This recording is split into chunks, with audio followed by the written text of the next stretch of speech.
Contexto Digital. Está con nosotros Luis Fernando Gallardo, especialista en tecnologías de la información en este contexto digital. Luis Fernando, ¿cómo estás? Bienvenido, buenos días. Marcela, licenciado, muy buenos días a todos los radioescuchas. Pues para no variar, vamos a seguir hablando de política. Vamos a hablar de la inteligencia artificial que se está apoderando sigilosamente de la democracia. Precisamente en este nuevo marco de las tecnologías de la información y las redes sociales, cómo ahora la tecnología, lo que es la inteligencia artificial, pues derivado de toda la recolección de datos que se hace por las diferentes plataformas sociales y las diferentes aplicaciones que hay en el Internet, permiten esta recolección masiva de datos llamado Big Data, y que a partir de las Machine Learning o estas máquinas de aprendizaje profundo empiezan a determinar y a identificar patrones, conductas, y se empiezan incluso a hacer lo que son las predicciones de lo que puedes hacer o lo que vas a hacer en un futuro. Lo vimos el año pasado, en las elecciones pasadas en Estados Unidos para el 2016, donde esta empresa que se vio inmiscuida en el escándalo de Facebook, Cambridge Analytica, generó un modelo de identificación para saber cuáles eran tus preferencias electorales, y mandaba lo que era mensajes específicamente a tu medida, a tu forma de ver la política. Si eras radicalista, los mensajes dirigidos de Donald Trump eran hacia los radicalistas. Si eras moderado o conservador, te mandaba el mensaje de ese tipo. Y así fue como trataron de influir, o más bien influyeron, en la gran mayoría de los americanos para la elección.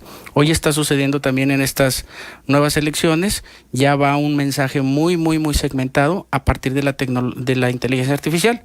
Y precisamente entra el juego de los bots, que no es más que robots que empiezan a mandar estos mensajes de manera masiva. Pueden apagar cualquier trending topic orgánico que realmente la gente lo está opinando, pero que estas nuevas inteligencias artificiales saben cuándo y en qué momento detonar o prender y apagar esos robots. Antes dependía de los community manager que los prendieran y los arrancaran en función de una estrategia política, pero ahora la propia inteligencia artificial está tomando las decisiones por estos equipos de campaña, por estos community manager, para que detonen exactamente en el momento, la hora y el horario que mejor convenga, o sea, a la ellos campaña. Actuando con base al aprendizaje que están teniendo los bots, por supuesto, de las experiencias que se están viviendo desde el mundo digital. Velo como una especie de en la guerra convencional, cuando lanzan los misiles de un país a otro, salen los misiles que derrumban los antimisiles, ¿sí?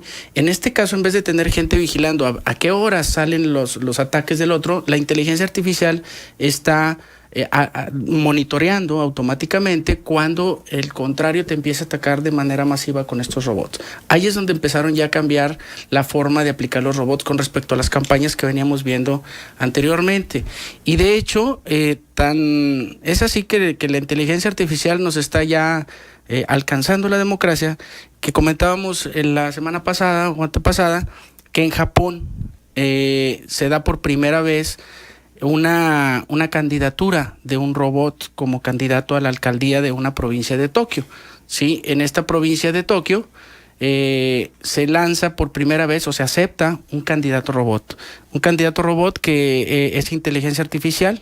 Los creadores es un ex trabajador de Google en Japón y otro trabajador que es el CIO de una empresa de telecomunicaciones dentro de Japón. Lo interesante es que el eslogan de campaña del robot es justicia para todos. Ese fue su eslogan, y lo que promete es que daría oportunidades justas y equilibradas para todos. Analizaría con esta inteligencia artificial cuáles son las necesidades de la población de su municipio, estaría escuchando de manera digital, de manera amplia, todos los requerimientos que te está haciendo la sociedad, las evaluarían y te daría las mejores soluciones sin pensar en un partido o en un color o en una ideología en particular, sino volteando a ver la parte más eficiente en función de los recursos que cuenta, en este caso, esa municipalidad. Ya fueron las elecciones, ya se llevaron a cabo. En la primera vuelta quedó dentro de las primeras 3 candidatos, es decir, de 8 o 9 candidatos que eran candidatos para alcalde, se pasó a la segunda vuelta, la cual quedaron 2 humanos y ella como inteligencia artificial. Y digo ella porque tenía la forma de una mujer. una mujer plateada, y llama también la atención porque una candidata mujer y no un candidato hombre. No sé si por el tema de inteligencia artificial y el mote de la inteligencia artificial, pero en la segunda vuelta ya ahí ganó un ser humano, es la primera vez que ocurre, pero llama la atención que en una segunda vuelta haya pasado, quedó en tercer lugar. Es que, mira, pensándolo y así, no muy a profundidad, pero finalmente reflexionando al respecto, un robot lo que podría hacer es ser completamente objetivo, pragmático, al 100%. Y lo que nos está pasando a los seres humanos es que, pues no, nos dejamos llevar por los compadrazgos, por las amistades. El momento en que decides, por ejemplo, una proveeduría para un gobierno, pues ahí entra, es mi cuate, no es mi cuate, cuánto me va a significar a mí, no sé si me explique. Entonces, creo que lo que podría dar por resultado es que podrían manejarse algunas áreas con esta inteligencia artificial como para tener garantía de que no va a entrar la subjetividad como parte de las decisiones que se tomen, sino todo lo que favorezca al municipio, a la ciudad en cuestión.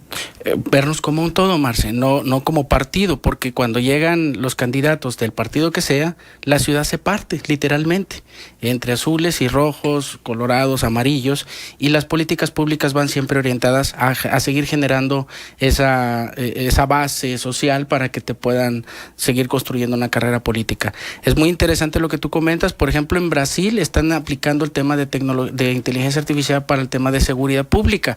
Es decir, ahí, más allá de otro tipo de estrategias humanas, te hace esos algoritmos, te hace esas predicciones y te adelanta en dónde se van a detonar estas nuevas oleadas de delito, sin importar el tipo de delito. Escuchaba hace un momento en la radio que por qué Fuerza Coahuila nada más ataca el narcomenudeo y no ataca otros delitos del fuero común. Eso se los deja la policía municipal.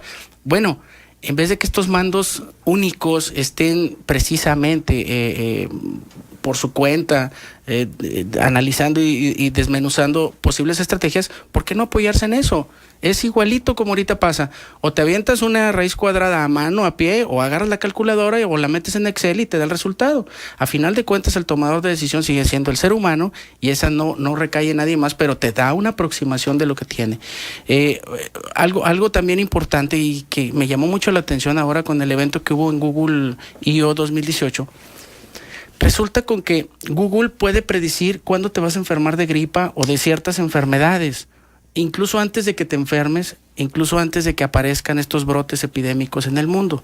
Encontraron, curiosamente, en la ecuación o en la fórmula de pi, ¿sí?, en la normalización estándar, en esa fórmula de normalización estándar, encuentran que adentro de la ecuación de la fórmula viene pi. Y tú dices, ¿qué tiene que ver el radio?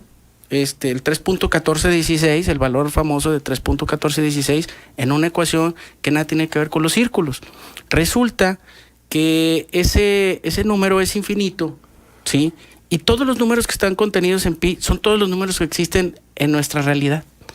Tu cumpleaños, tu número de casa, tu número de banco, tu contraseña, todos los números que tú puedas imaginar y concebir en la realidad están puestos en el 3.1416.9, no sé qué.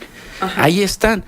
Y Google encuentra este comportamiento, un tipo código universal, llamémoslo así, como trabaja el universo a nivel de orden matemático, y por eso empiezan a aplicarlo de manera exitosa a partir de un año para acá.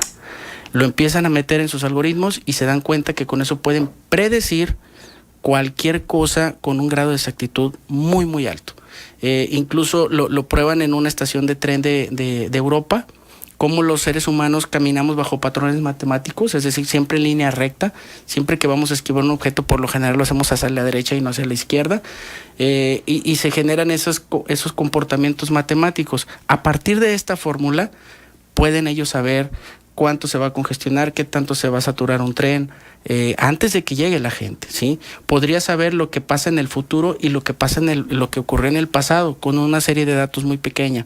Hay un ejemplo van con un pescador, sacan la tina de pescados, pesan los peces y dicen, usted ha pesado en los últimos 30 años o ha pescado en los últimos 30 años tantos peces y el peso máximo de cada pez ha sido de tanto. Y lo confirma el pescador con esta fórmula que está aplicando en este caso Google. Es importante entender que las matemáticas están presentes en todos y que la inteligencia artificial está totalmente metida en la democracia. Y a propósito de inteligencia artificial, ¿no habría manera de implantar un chip en los candidatos y las candidatas, un chip de inteligencia artificial a los que no se les da la inteligencia natural? No, mejor. Pues más bien yo creo que las leyes hay que meterlas como obligatorias, que se tengan que apoyar en una herramienta, o sea, obligatoria. Así, lo que pasó, por ejemplo, en Torreón, en el monitor de Cabildo. Queríamos saber qué pasaba con los regidores. Bueno, institucionalicemos esa parte, porque si lo dejas a criterio, si estando en la ley y estando obligados no los cumplen, pues menos estando va a estar a criterio de cada quien. Creo que aquí debería de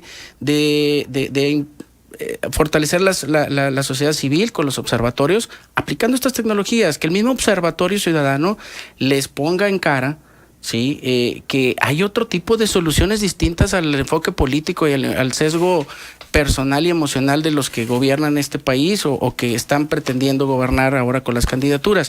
Pero creo que desde ahí debemos contrastar y debemos de mostrarles a los tomadores de decisiones que hay otro tipo de soluciones a los problemas. Ajá. Oye, tengo por aquí comentarios que se me hacen súper interesantes y que tiene que ver con el alcance. Lo que tú decías, Juan, ya estamos un poco sobre el tiempo, pero vamos rápido, de implantarles un chip para inteligencia artificial.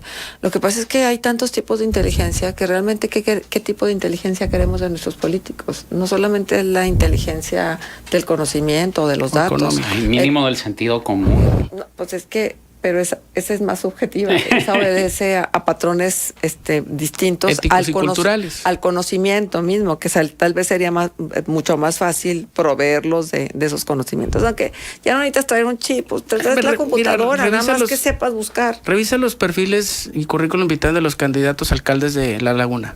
Nada más con eso. Decimos, a mí no me interesa Viesca, no me interesa Madero. No, sí, nos pega, somos una región lagunera. Y cuando ves los candidatos de todos los partidos, su currículum vitae, sus estudios, su inteligencia, pues te das cuenta que no nos esperan buenos tiempos para los siguientes 3 años. No, pero si tú les pones una prueba de lealtad a sus partidos. Exacto, porque son sus habilitadores. Claro. No los habilita la ciudadanía, los habilita por eso un grupo político o un equipo, ni siquiera un grupo, o a lo mejor es un político, claro, el que dice tú vas y con que yo esté bien con él a mí me vale gorro el resto del mundo. ¿Sí? No me importan tus problemas, lo que me importa es estar bien con quien me pone. Pues sí, y el agradecimiento es con quien te pone, ni siquiera con el partido y mucho menos con la gente que votó. A ver, un robot jamás, gracias Ojo Rojo, nuestro contacto de Twitter, un robot jamás será imparcial, a lo mucho un robot será tan imparcial como la persona que lo programe. Sí entiendo, y sin embargo me quedo con la duda, ¿y no será posible que alguien ajeno pudiera programarlo? Es decir, alguien que no conociera a fulanito y a perenganito y a y entonces se programara. Son redes contrarias o redes, se me olvidó el término que usan, donde tú pones la inteligencia artificial sin nada de conocimiento frente a otra inteligencia artificial sin nada de conocimiento. Y entre ellas empiezan a crear su propio conocimiento. Ahí no interviene el ser humano. Es en la discusión que entró precisamente el dueño de Tesla, Elon Musk, con Mark Zuckerberg, porque se le ocurrió hacer esa travesura y resultó que el robot ya después hablaba otro lenguaje, otras ideas que ni el ser humano entendía y tuvieron que apagarla. Entonces, puede ser que se genere una inteligencia superior a la del ser humano que acabe como las películas, pues tomando decisiones y gobernando cosas totalmente distintas a los valores de la humanidad. Pero sí se puede. Odisea 2001 en el espacio. De que se puede, sí. Tal cual. Sí, bueno, hay tanto por delante, ¿no? Creo que la ciencia, la tecnología nos sorprende.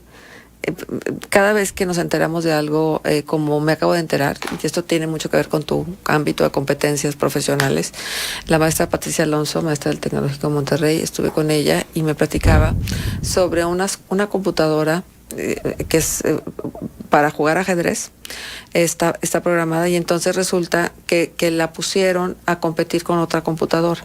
Entonces la computadora que competía con la que ya sabía, aprendió de los errores del juego y le ganó a la otra computadora. Entonces es una suerte de aprender. Es un proceso cognitivo. Completamente, nada más que Pero- la cuestión aquí es la exponencialidad del aprendizaje, que en tan poco tiempo, en cuestión de días tal vez o horas, aprende lo que tú y yo nos tardaríamos en años a aprender. Exacto. Eso es lo que pone hacia un escenario que no nos imaginamos, la rapidez o el desdoble de aprendizaje que pueden tener las máquinas. Es impresionante. Impresionante, de verdad. Muy bien, pues muchísimas gracias, Luis Fernando. ¿Nos dejas un punto de contacto? Estamos en Twitter, en L Gallardo A. Muchas gracias.